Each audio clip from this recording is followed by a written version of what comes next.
Hi my viewers, welcome back to our channel. இன்றைக்கி அரைக்கீரை கூட்டு எப்படி செய்கிறதுன்னு தான் பார்க்க போகிறோம்.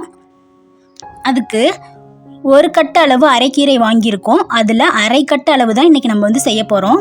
அது எப்படி செய்கிறதுன்னு பார்க்கலாம் வாங்க. அரைக்கீரையை இந்த அளவுக்கு பொடியாக நம்ம நறுக்கி எடுத்து வச்சுக்கணும்.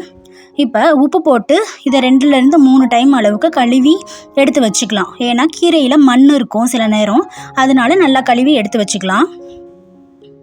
இந்த மாதிரி தண்ணியை வடிகட்டி தனியாக எடுத்து வச்சாச்சு. அடுத்து தாளிப்புக்கு தேவையானதெல்லாம் ரெடி பண்ணி எடுத்துக்கலாம். சீரகம், வரமிளகாய், சின்ன வெங்காயம் ரெடி பண்ணியாச்சு. அடுத்து ஒரு கடாய் வச்சு அதில் கொஞ்சோண்டு எண்ணெய் சேர்த்துக்கலாம்.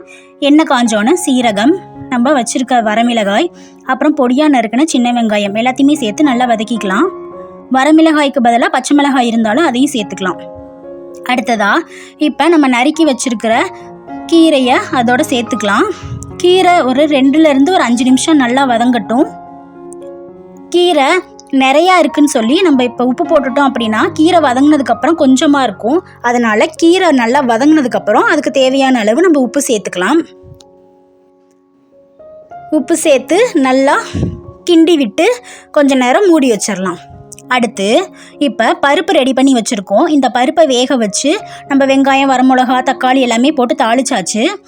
இல்லை பருப்போடு தாளிக்கலை அப்படின்னா கீரை தாளிக்கும் போது தக்காளி சேர்த்து நம்ம தாளிச்சிக்கலாம். இப்போ நம்ம பருப்பை தனியாக தாளித்து எடுத்து வச்சுருக்கோம். அந்த பருப்பை இந்த கீரையோடு கலந்து விட்டுக்கலாம். பருப்பும் கீரையும் நல்லா வேகட்டும். அப்போ தான் கீரை நல்லா மணமாக அந்த பருப்போட ஸ்மெல்லில் நல்லாயிருக்கும். இப்போ 1 டம்ளர் அளவு தண்ணி இதோட சேர்த்தாச்சு. நல்லா கரண்டி வச்சு கிண்டிக்கலாம். இப்போ பருப்பு அந்த கீரையும் சேர்ந்து நல்லா வேக ஆரம்பிச்சிடும். கொஞ்சம் தண்ணி வத்துற அளவுக்கு வெந்தால் போதும், ஏன்னா ஆல்ரெடி அது வெந்த பருப்பு தான். இப்போ மூடி போட்டு மூடி வச்சிடலாம் ஒரு 2 நிமிஷம். நமக்கு இப்போ அதை ஓப்பன் பண்ணும்போதே நல்ல மணமாக கீரையோட ஸ்மெல், அந்த பருப்போட ஸ்மெல் எல்லாம் சேர்ந்து பார்க்கவே ரொம்ப சூப்பராக இருக்கும். ட்ரை பண்ணி பார்த்துட்டு எப்படி இருக்குங்கிறத கமெண்டில் சொல்லுங்கள்.